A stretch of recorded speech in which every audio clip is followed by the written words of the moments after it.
नया IBN 7 हौसला है।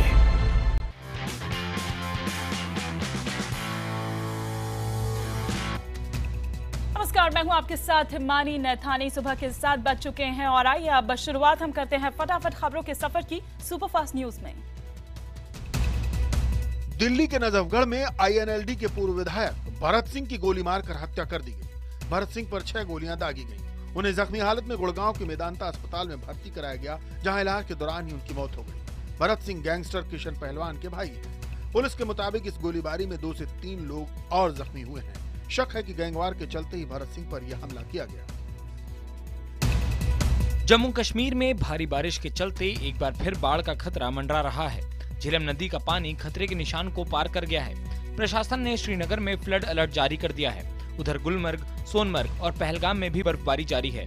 बर्फबारी और भूस्खलन की वजह से जम्मू कश्मीर हाईवे बंद कर दिया गया है। मौसम विभाग के मुताबिक घाटी के कई इलाकों में अगले 1 हफ्ते तक यही हाल रहेगा। जम्मू कश्मीर में 30 घंटे से लगातार जारी बारिश के कारण आम जनजीवन पर खासा असर पड़ा है। भूस्खलन के चलते 1.5 दर्जन के करीब मकान क्षतिग्रस्त हो गए हैं। बड़गाम जिले के कुंजेर इलाके में फ्लैश फ्लड से एक पुल बह गया है और पुलवामा जिले में भी फ्लैश फ्लड के कारण कई छोटे पुल बह गए हैं। बाढ़ से कई मकान भी ढह गए हैं। श्रीनगर के लाल चौक में दुकानदारों ने फिर सामान निकालना शुरू कर दिया है। पानी जमा होने से ट्रैफिक पर भी खासा असर पड़ा है।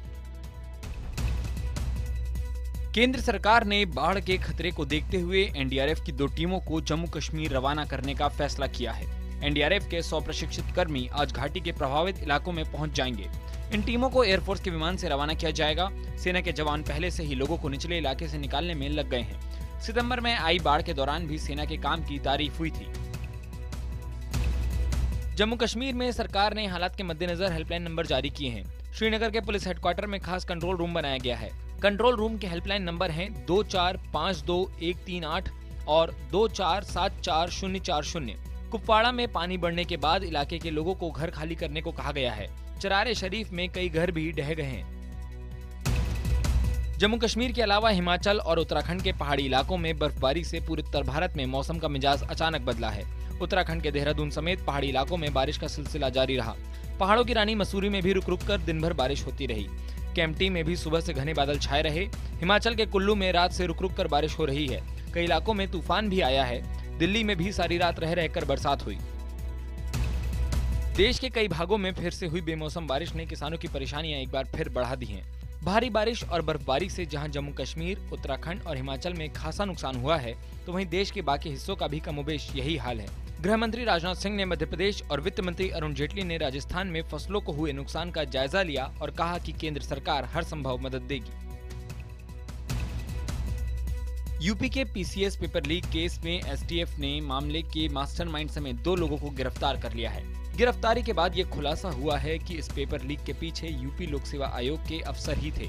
दूसरी पाली में होने वाले इम्तिहान का पर्चा भी लीक किया जा चुका था। इस पूरे गोरख धंधे में लोक सेवा आयोग के अफसरों का रैकेट था। माना जा रहा है कि इस मामले में जल्द ही कुछ और गिरफ्तारियां हो सकती हैं। इस खबर का खुलासा IBN 7 ने ही किया था। उत्तर प्रदेश में PCS की परीक्षा का पेपर लीक होने की खबर IBN 7 पर दिखाए जाने का सीधा असर हुआ। सरकार ने पर्चा रद्द कर घटना की जांच के आदेश दे दिए। ये परीक्षा सुबह 9:30 बजे शुरू होनी थी, लेकिन उससे पहले 8:30 बजे से ही यूपी PCS का पर्चा बाजार में 5-5 लाख रुपए में बिक रहा था। यूपी PCS का ये पर्चा WhatsApp के सहारे बेचा जा रहा था। यूपी PCS का पेपर लीक होने के विरोध में प्रदेश भर में छात्रों ने हंगामा किया। पेपर लीक होने के बाद लखनऊ चौक पर गुस्साए छात्रों ने जमकर विरोध किया। कानपुर में भी परीक्षार्थियों ने जमकर नारेबाजी की। पुलिस ने मौके पर पहुंचकर किसी तरह छात्रों को शांत कराया। इलाहाबाद में छात्र यूपी लोक सेवा आयोग के बाहर पहुंच गए। छात्रों ने आयोग के अध्यक्ष अनिल यादव पर भ्रष्टाचार का आरोप लगाते हुए उन्हें हटाने की मांग की। IBN 7 पर यूपी PCS के परीक्षा के पेपर लीक होने की खबर दिखाए जाने के बाद यूपी लोक सेवा आयोग के दफ्तर पहुंचे मीडिया कर्मियों से बदसलूकी की गई। इलाहाबाद में उत्तर प्रदेश लोक सेवा आयोग के दफ्तर पहुंचे मीडिया वालों से प्रशासनिक अधिकारियों ने धक्का मुक्की की। मीडिया कर्मियों को हाथ पकड़कर बाहर निकाल दिया गया। माना जा रहा है कि आयोग पेपर लीक करने के मामले की लीपापोती करने में जुटा है। आम आदमी पार्टी ने प्रशांत भूषण को अनुशासन समिति के अध्यक्ष पद से भी हटा दिया है। रविवार को दिल्ली के मुख्यमंत्री अरविंद केजरीवाल के घर पर एनी की इमरजेंसी मीटिंग हुई। करीब 2.5 घंटे तक चली बैठक में प्रशांत भूषण को अनुशासन समिति से हटाकर दिनेश वाघेला को नियुक्त किया गया। यही नहीं, पार्टी के आंतरिक लोकपाल पूर्व एडमिरल रामदास की जगह 3 नए लोकपाल की नियुक्ति को भी हरी झंडी दे दी गई। आम आदमी पार्टी के अनुशासन समिति से हटाए जाने के बाद प्रशांत भूषण ने केजरीवाल पर तानाशाही का आरोप लगाया। अनुशासन समिति से खुद के हटाए जाने पर प्रशांत ने विरोध जताते हुए कहा कि पार्टी में स्टालिन की तरह काम हो रहा है। प्रशांत ने यह भी कहा कि पार्टी के संविधान के मुताबिक लोकपाल को ही अगला लोकपाल चुनने का अधिकार है, लेकिन बैठक में रामदास का कार्यकाल खत्म होने की बात कही गई। आम आदमी पार्टी के आंतरिक लोकपाल के पद से हटाए जाने पर एडमिरल रामदास ने ये कहा कि पार्टी नेतृत्व के एक फैसले से वो निराश हैं। उन्होंने कहा कि फैसला सार्वजनिक करने से पहले पार्टी को कम से कम उन्हें बता देना चाहिए था। वहीं योगेंद्र यादव ने इसे शर्मनाक बताते हुए कहा कि जो पार्टी कहती थी कि लोकपाल हो तो पूरा देश बदलेगा, उस पार्टी के लोकपाल को हटाए जाने का पता टीवी से चले तो ये दुखद बात है। शनिवार को आम आदमी पार्टी की राष्ट्रीय कार्यकारिणी की बैठक में हंगामे के बाद खुद को पीटे जाने का आरोप लगाने वाले रमजान चौधरी ने कापसहेड़ा पुलिस थाने में शिकायत दर्ज कराई है। शिकायत में उन्होंने ये कहा कि 2 अज्ञात लोगों ने उन्हें धक्का दिया और बैठक से बाहर निकाल दिया। शिकायत में रमजान ने पिटाई किए जाने की बात कही है। फिलहाल पुलिस तफ्तीश के बाद फैसला करेगी कि शिकायत को FIR में बदला जाए या नहीं। दिल्ली के तीनों नगर निगमों में कर्मचारियों के वेतन का मुद्दा सियासत की भेंट चढ़ गया है। तीनों MCD की सत्ता में काबिज बीजेपी और दिल्ली की आम आदमी पार्टी सरकार कर्मचारियों के वेतन भुगतान की बजाय एक दूसरे को नीचा दिखाने में जुटे हुए हैं। इससे राजनीति के बीच सफाई कर्मचारियों ने सड़कों पर कूड़ा बिखेरने का आंदोलन छेड़ रखा है। कर्मचारियों ने ये संकेत दिया है कि अगर जल्द कुछ नहीं किया गया तो आने वाले दिनों में उनका प्रदर्शन और उग्र होगा। प्रधानमंत्री नरेंद्र मोदी ने सिंगापुर के संस्थापक और पहले प्रधानमंत्री ली हुआन को श्रद्धांजलि दी। इससे पहले ली हुआन की राजकीय अंत्येष्टि में हिस्सा लेने सिंगापुर पहुंचे मोदी ने वहां के नेताओं से मुलाकात की और भारत को आगे ले जाने में ली हुआन की पहल से प्रेरित होने के महत्व पर जोर दिया। मोदी ने उप प्रधानमंत्री थरमेन सामुगरत्नम से भी मुलाकात की। प्रधानमंत्री ने कहा कि सार्वजनिक आवास और स्वच्छ भारत परियोजना ली हुआन से प्रेरित है। उन्होंने इच्छा जाहिर की कि भारत और सिंगापुर इन परियोजनाओं में एक दूसरे का सहयोग कर सकते हैं। पूर्व प्रधानमंत्री अटल बिहारी वाजपेयी को भारत रत्न से सम्मानित करने के बाद आज महामना मदन मोहन मालवीय को मरणोपरांत भारत रत्न से सम्मानित किया जाएगा। इसके लिए उनके परिजनों को राष्ट्रपति भवन बुलाया गया है। राष्ट्रपति प्रणब मुखर्जी उनके परिवार को भारत रत्न सौंपेंगे। इसके बाद महामना का परिवार ये सम्मान BHU के कुलपति को सौंप देगा। इसके अलावा आज ही पद्म पुरस्कार विजेताओं को भी राष्ट्रपति भवन में सम्मान दिया जाएगा।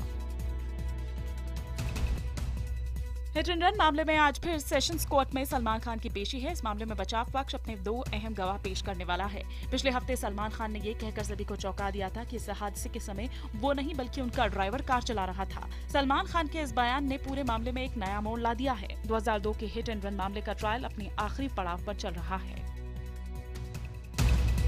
मुजफ्फरनगर में 8 साल की मासूम बच्ची के साथ बलात्कार का मामला सामने आया है। घटना के बाद बच्ची को गंभीर हालत में अस्पताल में भर्ती कराया गया है। आरोपों के मुताबिक एक युवक लड़की और उसके भाई को बहला फुसलाकर खेतों में ले गया और बच्ची से बलात्कार किया। साथ ही बच्ची के भाई की पिटाई भी की। बच्ची की चीख पुकार सुनकर आसपास के लोगों ने उसे खेत से बाहर निकाला। पुलिस ने आरोपी को गिरफ्तार कर लिया है।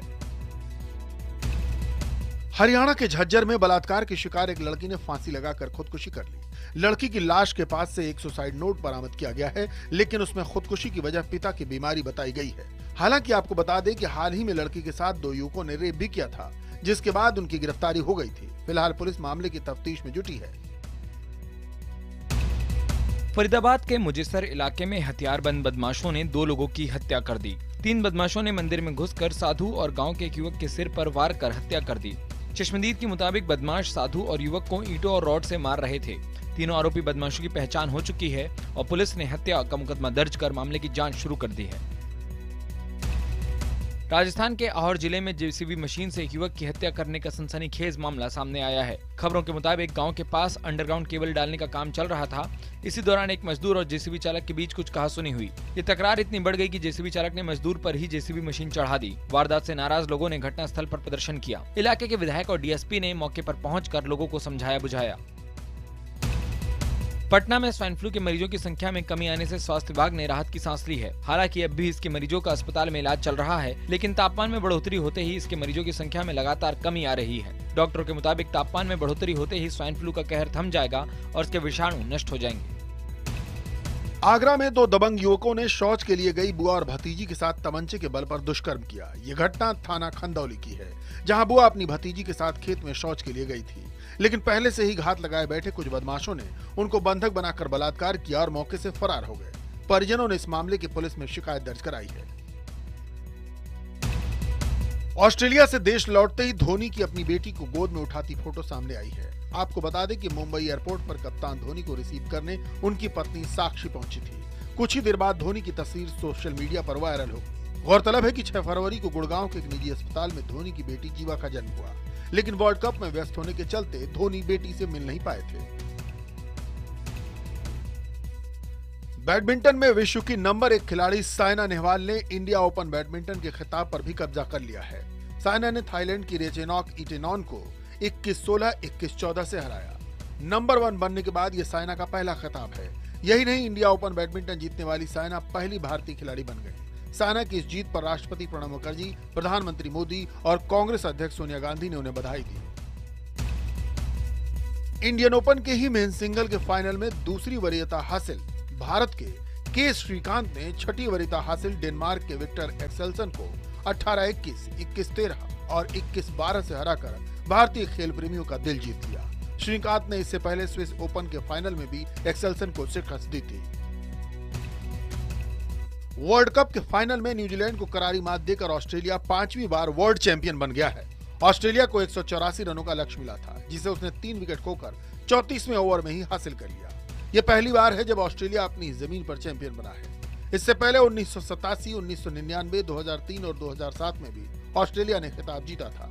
वहीं कप्तान क्लार्क ने ये जीत फिल ह्यूज को समर्पित की। भारत के पीएम मोदी ने भी ऑस्ट्रेलिया को इस शानदार जीत पर बधाई दी। ऑस्ट्रेलिया को वर्ल्ड कप का खिताब दिलाने के साथ ही कप्तान माइकल क्लार्क ने वनडे क्रिकेट को अलविदा कह दिया। अपने आखिरी मैच में क्लार्क ने शानदार अर्धशतक बनाया। क्लार्क ने पहले ही ऐलान कर दिया था कि वो फाइनल के बाद वनडे से संन्यास ले लेंगे। फैंस ने भी क्लार्क को शानदार विदाई दी। उन्होंने 245 मैचों में 7,981 रन अपने खाते में डाले। इसमें 8 शतक शामिल रहे। भले ही न्यूजीलैंड वर्ल्ड कप नहीं जीत पाई हो, लेकिन टीम के सलामी बल्लेबाज गप्टिल टूर्नामेंट में सबसे ज्यादा रन बनाने वाले खिलाड़ी बने। गप्टिल ने वर्ल्ड कप के 9 मैचेस में 547 रन बनाए। यही नहीं, उन्होंने वेस्टइंडीज के खिलाफ 237 रन बनाकर वर्ल्ड कप का सबसे बड़ा स्कोर भी अपने नाम किया। वहीं ऑस्ट्रेलियाई गेंदबाज मिचेल स्टार्क 8 मैच में 22 विकेट लेकर प्लेयर ऑफ द सीरीज बने। श्रीलंका के कुमार संगकारा ने सबसे ज्यादा 4 शतक लगाए, तो वेस्टइंडीज के क्रिस गेल ने 26 छक्के जड़े। यमन में अरब के लड़ाकू विमानों ने राजधानी सना के प्रमुख अंतर्राष्ट्रीय हवाई अड्डे के रनवे पर बमबारी की। कई और जगहों पर हुई बमबारी में 15 विद्रोही समर्थक सैनिकों की भी मौत हो गई। इंडोनेशिया के जावा द्वीप में भारी बारिश की वजह से हुए भूस्खलन में 6 लोगों की मौत हो गई, जबकि 4 लोग लापता हो गए हैं, जिनकी तलाश की जा रही है। कई घर भी मिट्टी में दब गए हैं। कनाडा के हैलिफैक्स एयरपोर्ट पर एयर कनाडा का एक जेट विमान रनवे पर फिसल गया। इस हादसे में करीब 25 लोग घायल हो गए। विमान में हादसे के वक्त करीब 132 यात्री मौजूद थे।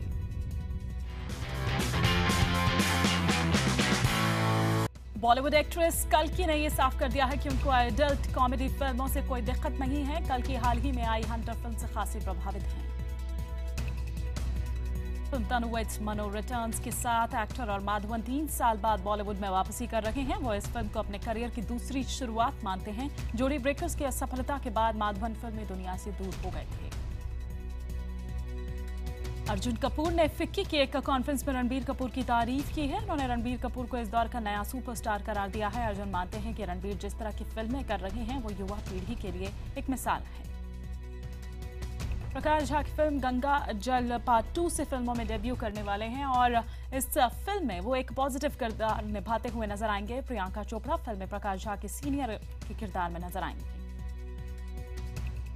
एक्टर राणा दुगुबाती ने डिजाइनर विक्रम फडणवीस की डेब्यू फिल्म में काम करने से इनकार कर दिया है। फिल्म में देरी के चलते राणा को यह फैसला लेना पड़ा। ये फिल्म जो है वो पहले जनवरी में शुरू होने वाली थी, लेकिन अब तक शूटिंग शुरू नहीं हो पाई है। रीमा कागती की अगले फिल्म के लिए प्रियंका चोपड़ा और फवाद खान को साइन कर लिया गया है। इस फिल्म के लिए पहले सैफ और कंगना को लिया जाना था, लेकिन अब प्रियंका और फवाद को फाइनल कर लिया गया है। सनी लियोनी ने यह साफ कर दिया है कि बॉलीवुड में उनके फेवरेट स्टार सलमान खान हैं और वो उनके साथ फिल्म करना चाहती हैं। साल 2012 में जिस्म 2 से बॉलीवुड में एंट्री करने वाली सनी सलमान के शो बिग बॉस में भी हिस्सा ले चुकी हैं।